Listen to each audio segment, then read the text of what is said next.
Welcome back to another edition of Lower Keys Living.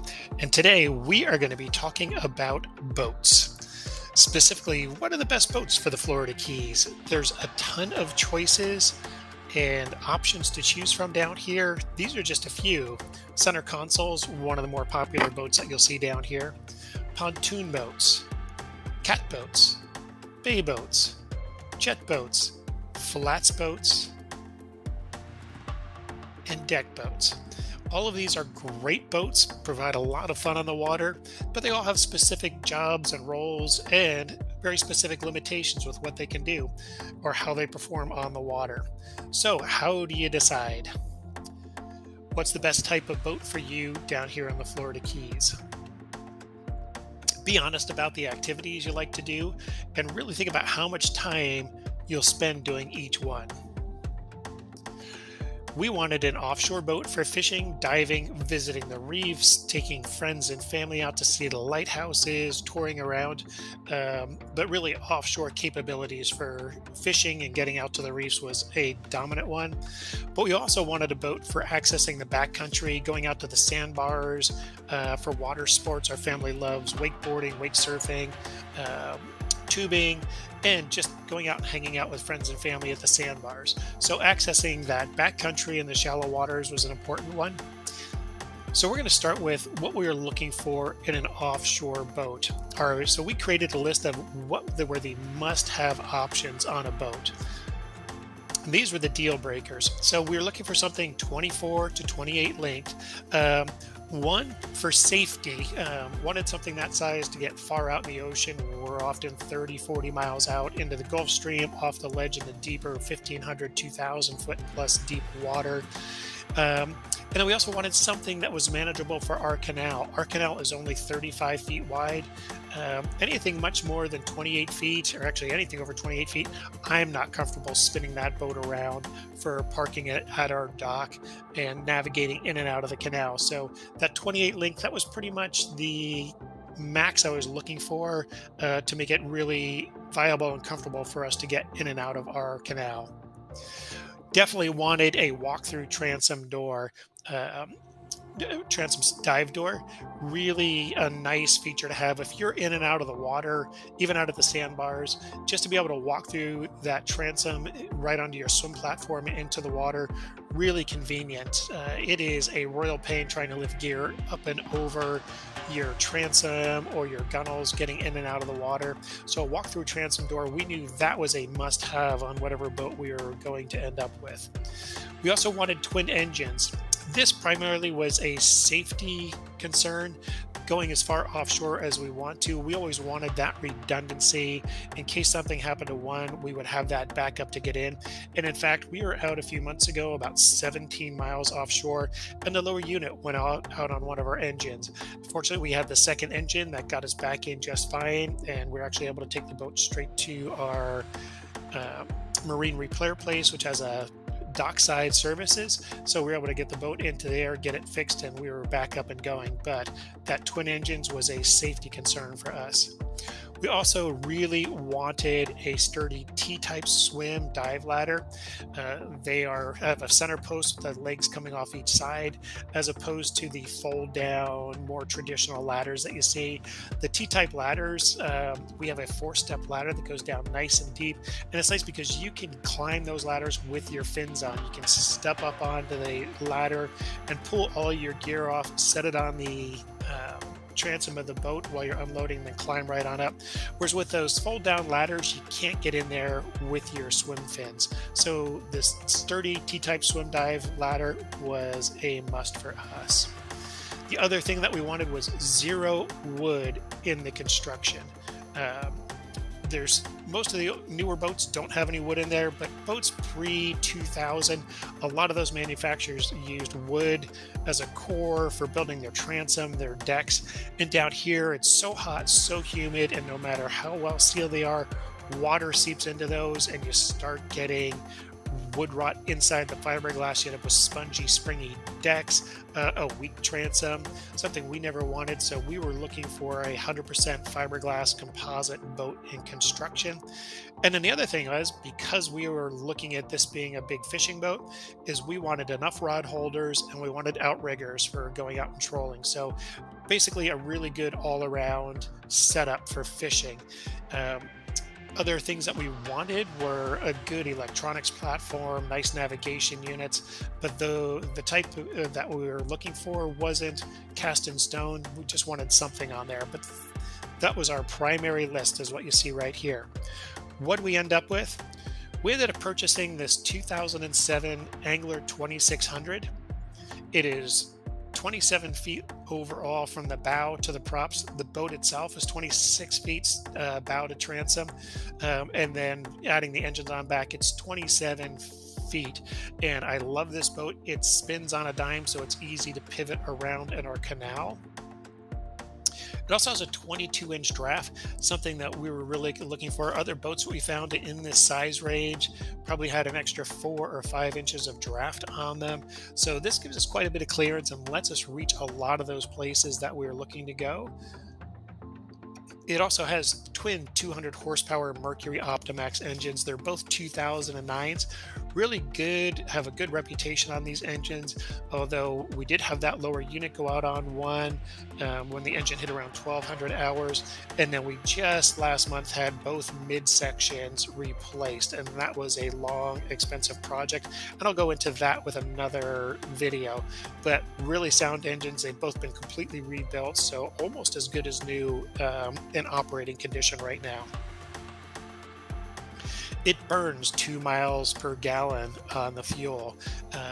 That's kind of mid-range for boats in this size. The newer 4-stroke engines seem to be getting a little bit better fuel range on them, but 2 miles per gallon is what we're burning. The boat has a 400-gallon fuel tank on it, so that gives us an 800-mile range on this boat, which is plenty for whatever we are going to do or wherever we're going to be going. Has a top speed of 52 knots and a comfortable cruise speed at 42 knots. So this is the boat that we have for our offshore travels, fishing, going out to the reefs, diving, snorkeling. It's just a great all-around boat. We are really happy with it. It has a lot of really good features in addition to the ones that we are looking for that I'll go through. But right now, I'm going to take you out on the water on the Angler 2600. All right, we have just exited our canal and into the channel that circles the perimeter of the bay. It is a real narrow channel to get out to the deeper channels that connect out to the deeper water of the bay, if that makes sense. So it's only about 12 feet wide, width enough for a single boat, and you can see it goes from 4 to 7 feet deep to just a few inches on either side of the boat.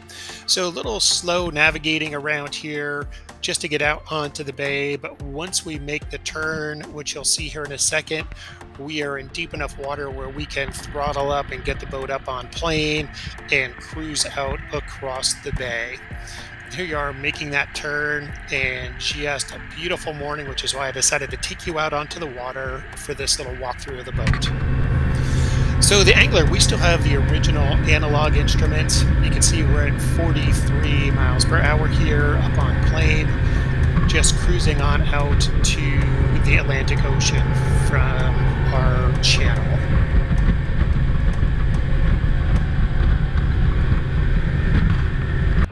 And here we are. Decided to take you out to American Shoals Lighthouse. This is one of our favorite places for lobstering, offshore, snorkeling. Just beautiful. It's only a few feet of water here. Just a gorgeous spot. And you can see this morning we're out here by ourselves. I always turn the engines to the left so the props are facing away from our swim ladder, give us a little more clearance. And that's the walk-through door.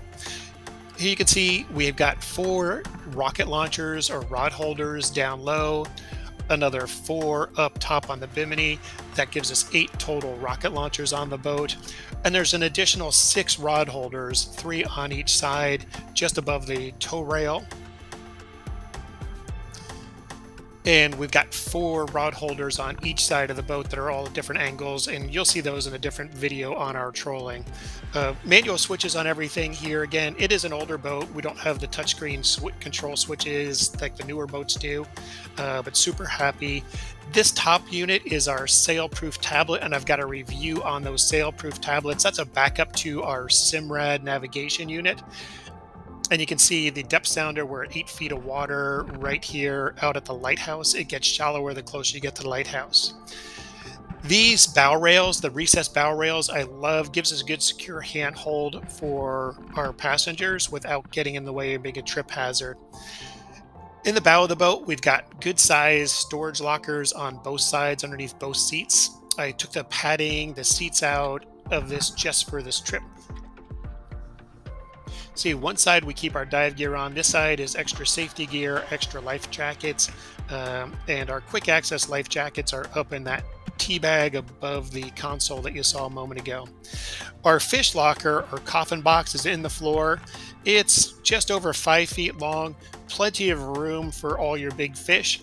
And I do like the fact on these anglers, it drains into a hose that feeds into a macerator pump that pumps overboard. Get rid of all those fish guts and fish scales. A lot of these fish lockers just drain straight into your bilge, which will make a smelly mess out of your bilge. So if that's something you're thinking about, look for something with a macerator pump. Our leaning post also folds down into a seat. I like having that up when I'm out and going. And here we are, just taking the plunge into the water out here at the lighthouse. It is always crystal clear, just beautiful water out here. And I took a quick look down, thought I saw a lobster underneath that rock. Don't have any lobster gear with me on this. I came out here to do a quick swim around on the boat for you. Here is that T-type ladder, nice and deep, nice and easy to get up. Even with swim fins on, you can get your swim fins, you can climb up and stand on this ladder with your swim fin as you're getting rid of dive tanks, masks, snorkels, any other gear you've got with you. And you can see there's also a nice grab rail up here for getting out of the water, and that's that walk-through transom door. And I'll show this again in a minute, but just that was one of the key features we wanted in our boat. That was a must-have for us. And here is just a quick look at the boat from the water. It's been an absolutely great fishing platform and snorkeling, dive, and all-around fun platform. Couldn't resist, had to take a look at this rock where I thought I saw the lobster to see if there's anything there. Don't see him, but again, I did not look around this morning because I did not bring any of my lobstering gear out here to the lighthouse with me this morning. Again, T-type ladder. That's the transducer sticking out at the bottom of the boat that feeds the depth sounder and the fish finder imaging that you see on the Simrad. Again, lifetime hull warranty, 100% wood-free construction. The limited lifetime warranty doesn't do us much good because anglers are no longer in business, but it was more peace of mind on this. And you can see our trim tabs are recessed into the hull of the boat. They don't stick off the back of the boat, which again, just another little bump hazard. That's the trim tab. And here we are just getting up onto the boat with that walk-through door. And you'll hear just starting up both engines here to head back in. And I always do a quick look around to make sure I've stowed that T-ladder. We made the mistake after we got the boat of leaving the first one that we had in when we took off, and we bent that ladder. So that is a brand new Swin ladder. Again, just confirming that it's stowed before we take off and head back in. And here we are. Again, you can see a beautiful morning. We had that lighthouse, American Shoals, all to ourselves this morning. Wish I didn't have to work on this day, otherwise I would spend some time out. And here is a quick Corgi cuteness tease for our next video, where we're going to do a walkthrough of our 19-foot Dolphins flatboat. And this is out at one of our favorite sandbars. So that will be next week's video, will be a walkthrough of this Dolphin flats boat. And yes, the Corgi will be along for the ride.